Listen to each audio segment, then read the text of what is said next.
Varicose veins కి సరైన చికిత్స కోసం సంప్రదించండి ఎవిస్ హాస్పిటల్. నమస్తే రమ్మగారు. నమస్తే జయ.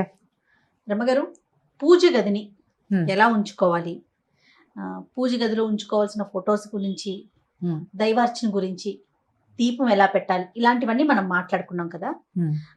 పూజ గదిని అందరికీ చూపించకూడదు, తర్వాత మనం పూజ చేసిన తర్వాత తలుపులు మూసే ఉంచాలి, ఇలాంటివి నేను కొన్ని విన్నానండి. ఇవన్నీ ఎంతవరకు కరెక్ట్ రమ్మగారు? ఇప్పుడు పూజ గది అంటే ఎంతమంది ఇళ్లలో పూజ గదులు ఉంటాయి జయ? పూజకి ప్రత్యేకంగా గది ఉండేవాళ్ళు కొంచెం తక్కువే. పూర్వకాలపు ఇళ్లలో, పూర్వోత్తరపు ఇళ్ళు అంటే ఏనాటివి? నా చిన్నప్పటి ఇళ్లలో భగవంతుడికి ప్రత్యేకంగా ఓ గది, దేవుడి గది అని ప్రత్యేకంగా ఉండటము, ఆ గది తలుపు వేసి ఉంచటము, ఆ ఇంట్లోకి అమ్మాయిల వాళ్ళు, పీరియడ్స్ వాళ్ళు అలా వెళ్ళకుండా ఎవరైనా ఉండటం, అటు పక్కకి వెళ్ళకుండా ఉండటము, దేవుడి గదిని తలుపేసి ఉంచడం పాతకాలపు పద్ధతి. ఇప్పుడు బాగా పెద్ద పెద్ద ఇళ్ళు కట్టుకోగలిగిన వాళ్ళు, దేవుడికి ఒక గది కేటాయించగలిగే అవకాశం ఉన్నవాళ్ళు, కొన్ని అపార్ట్మెంట్స్లో కూడా దేవుడి గది అంటూ సెపరేట్గా చిటిదైనా ఉంచుతున్నారు. కుదిరిన వాళ్ళే కుదురుతుంది. సాధారణంగా చాలా ఇళ్లలో ఇప్పుడు ఈ మధ్య అంటే ఒక 20 ఏళ్ళుగా, ఒక 15 ఏళ్ళుగా చూస్తున్నాం పూజ గది సెపరేట్గా ఉన్న ఇళ్ళు. అంతకుముందు ఏం లేదు, వంటింట్లోనే ఓ గూడు దేవుడికి. అవును. ఇప్పుడు దీన్ని ఎలా ఎవరికి చూపించకుండా నువ్వు మూసేసి అదేమిటో చేసేసి ఎలా చేస్తారు? కర్టన్స్ వేసుకోవాలి, లేకపోతే ఏదో చెయ్యాలి. కర్టన్ వేసుకోవడానికి కూడా కుదరకపోవచ్చు, ప్రాక్టికల్గా కుదరద్దు. చూపించకూడదు అనే నియమం ఏమన్నా ఉందంటారా మీ అంటే ఉద్దేశంలో? పెద్దవాళ్ళు కొంతమంది చెప్తారు జయ, అట్లా దేవుడి గది పనిమాలా చూపించకూడదు. ఇప్పుడు మా అమ్మ వాళ్ళ ఇంట్లో మాకు మా పద్ధతులు కొంచెం వేరుగా ఉంటాయి. వంటింట్లోనే మాకు దేవుడు ఉండేవాడు. మా దేవుడికి ఒక పెట్టె ఉండేది, పెదగోవింద పెట్టె అంటారు. పెరుమాళ్ళ పెట్టెకి ఆ తలుపులు ఉంటాయి, తలుపు ఉంటుంది లోపల. సాలగ్రామాలు అయ్యవార్లు లోపలుంటే ఆ తలుపుని ఎంతసేపు తీయటము, ఓపెన్ చేసి ఉంచటము, అర్చన అయిన తర్వాత తలుపు వేసేస్తారు. మళ్ళీ రేపొద్దున చేసి కౌసల్య సుప్రజారామ అని పూర్వ సంధ్యా ప్రవర్తతే అనుకుంటే ప్రాతः తిరువారాధన కలిసి తీస్తారు తలుపు. ఎంత పెట్టి ఉంటుంది రమ్మగారు? అంత పెట్టి ఓ 1 by 1 ఉందనుకో. దేవునికి సంబంధించిన ప్రతిమలన్నీ అందులోనే ఉంటాయా? అందులోనే ఉంటాయి, ఉండేవి ఇది వరకు. కాస్త ఏదైనా పెద్ద పటాలు అవి పెట్టుకో తెలిస్తే వెనకాల పెట్టుకునేవాళ్ళు. మళ్ళీ కౌసల్య సుప్రజారామ అని తలుపు తీయటమే అలా ఉంటుంది. కొంతమంది ఇళ్లలో ఆది పద్ధతి. అదేలేండి. కొన్ని పెద్ద గదుల్లోనే ఉండి ఇలా మొత్తం దేవతా ప్రతిమలన్నీ ఇలా అలంకారంగా పెట్టుకుని షోగా పెట్టుకునే పద్ధతులు కొన్ని ఉన్నాయి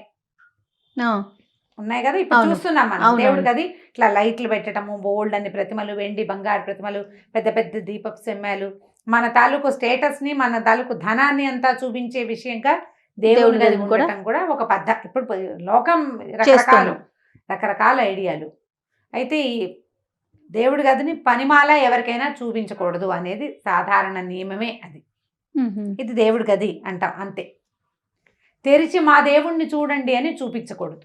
ఓహో, ఎప్పుడు చూపించచ్చు చెప్తాను. అది కూడా మనము సత్యనారాయణ వ్రతం చేసుకున్నాం, దేవుణ్ణి చూసి దండం పెట్టుకోండి అని వచ్చిన వాళ్ళందరినీ పిలిపించి దండం పెట్టించి పువ్వులో ఏవో వేయించి దండం పెట్టిస్తాం.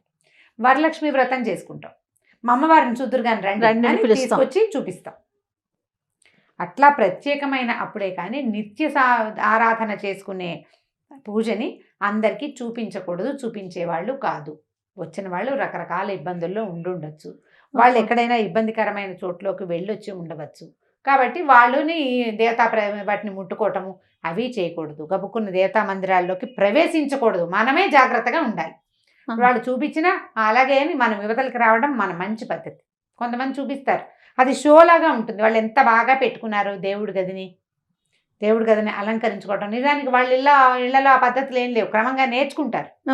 ఎంత బాగా పెట్టుకున్నామో, ఎంత క్లీన్గా ఉంచుకున్నామో పైనుంచి 1 గంట వేళ్లాడుతుంది. ఎన్ని ప్రతిమలు ఉన్నాయి, చక్కగా వెండి బంగారు ప్రతిమలు, దీపారాధనలు, చక్కగా కలశాలు, ప్రసాదం పెట్టుకోవడానికి ఓ పళ్ళేలు, వస్తువులు సగం. ఇదంతా ఏమిటి? ప్రదర్శన, ఆరాధనలో భాగం కాదు కదా. ఇప్పుడు ప్రదర్శన వస్తువుగా నీ పూజ గది ఉన్నది ఉంచుకుంటావు అంటే ఇక దట్స్ అప్ టు యూ. కొంతమంది చేస్తారు అట్లా, వాళ్ళకి చూపించుకోవాలని ఉంటుంది. ఇక వాళ్ళని మనం చేసేది ఏమీ లేదు. సాధారణ నియమం అయితే ఇది. సాధారణ నియమం అయితే దేవుడి గది ఊరికే ఒక గ్లాన్స్ చూస్తే ఓకే, అంతేగాని తలుపు తెరిచి ప్రతిదాన్ని ఇదిగో ఇక్కడి నుంచి తెచ్చాం అలా చూపించడం అంత మంచిది కాదు. దీపం వెలిగించేటప్పుడు, దీపం వెలుగుతున్నప్పుడు దేవుని గదికి ఉన్నటువంటి డోర్లు క్లోజ్ చేయొచ్చు. దీపం లోపల తలుపులు వేసేయచ్చు. ఇప్పుడు మామూలుగా దేవుడి గది అంటే దేవుడి గదికి పెట్టిన తలుపులకి కొన్నైనా రంధ్రాలు ఉండాలి, అవును. పొగ అది పోవడానికి. ఆ, కాస్త ఆ మాత్రం గది ఉందనుకోండి, ఒక 4x4 గది ఉందనుకో, దీపం పెడతావు, ప్రసాదం నైవేద్యం ఏదో పెడతావు, బయటకు వచ్చేటప్పుడు తలుపేసేస్తే గాలి బారుతూ ఉంటుంది లోపలికి బయటికి, దీపం వెలుగుతుంది. ఇప్పుడు ఏదో పెట్టాము, ఆ ప్రసాదం పెట్టాము, కొన్ని పలుకులు వదిలి పెడతావు, దీపారాధన కుందులు ఉంటాయి, ఎలుకలు వస్తాయి, పిల్లులు వస్తాయి, మన ఇంట్లో ఏదైనా ఇంకేమైనా రకరకాల జీవజాలాలు మన పెంపుడు జంతువులు ఉంటే ఆ వెళ్ళచ్చు, పిల్లలు గబుక్కుని వెళ్ళి ముట్టుకోవచ్చు. అందుకు దేవుడి గది తలుపు వేయటమే మంచిది. ఎవరైనా అనుకోని పరిస్థితుల్లో ఎవరైనా మన ఇంటికి వచ్చినా కూడా ఆ బార్లా తెరిచి స్వామికి వాళ్ళని చూపించేసేయకుండా చేయొచ్చు. ఇప్పుడు భగవంతుడు సర్వాంతర్యామి చేయరు. ఈ ప్రతి పరిస్థితుల్లో, ప్రతికూల పరిస్థితుల్లో ఉన్న ప్రతి వాళ్ళు భగవంతుడితోటి అనుసంధానమయ్యే ఉంటారు. అవును. అనుసంధానమయ్యే ఉంటారు. అందులో ఎటువంటి నిర్వివాదాంశం అది. కాకపోతే మనం భగవదారాధన అనేది చేసుకునేటప్పుడు సాధారణంగా ఏం చేస్తారు, చక్కగా స్నానం చేస్తాం, దేవుడి గది శుభ్రంగా తుడుచుకుంటాము, పవిత్రంగా పెట్టుకుంటాం కదా. అవును. నువ్వు ఒక పవిత్రంగా జాగ్రత్తగా చాలా శ్రద్ధతోటి చేసేటప్పుడు అదే శ్రద్ధ అన్ని విషయాల్లో కూడా ఉండాలి కదా మనకి. ఖచ్చితంగా.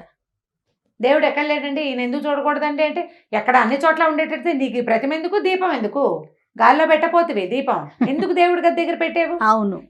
నీ ఉద్దేశం అది. నువ్వు ఒక ప్రాంతాన్ని సెలెక్ట్ చేసుకున్నావు, ఇంట్లో ఒక రూమ్ని పెట్టుకున్నావు, ఇంకా నిన్ను ప్రతిమలు పెట్టావు, శ్రద్ధగా కూర్చుంటావు, నీవు ఒక క్వాలిటీ టైం దేవుడి దగ్గర స్పెండ్ చేస్తావు ఆ గదిలో కాబట్టి కదా. అలాంటి శ్రద్ధ నీకు ఉన్నప్పుడు నువ్వు దాన్ని మరింత శ్రద్ధగా కాపాడితేనే మంచిది. ఇప్పుడు మొదలుపెట్టిన శ్రద్ధని పూర్తిగా చేయండి చివరి దాకా.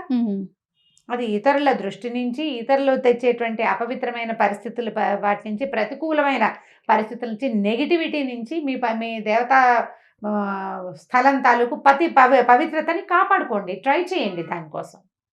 కరెక్ట్ అండి. ఇప్పుడు హాల్లో ఎక్కడో ఒకటే గూడు ఉంది, ఇక్కడ పెట్టావు దీపం, అందరూ వస్తారు, దండం పెట్టుకుంటూ పెట్టినారు, లేకపోతే లేదు, ఇది వేరే కదా. నువ్వు సెపరేట్గా ఓ రూము, ఓ ఇది, ఓ జాగ్రత్త ఉంటే అన్నీ జాగ్రత్తగానే ఉండాలి నీకు.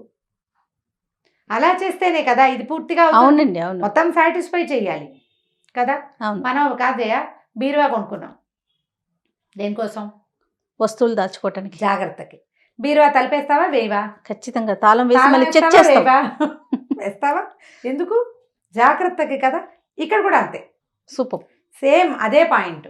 కాబట్టి మనం అర్చనలు, ఏదైనా ప్రత్యేక అర్చన మనం దేవుడి గుడిలో కానీ దేవుడి బయట కానీ ఏదైనా పూజలు ప్రత్యేకంగా చేసుకున్నప్పుడు ఆ స్వామిని లేదా అమ్మవారిని దర్శింప చేయొచ్చు, కానీ నిత్య పూజని దర్శింప చేయవలసిన అవసరం లేదు.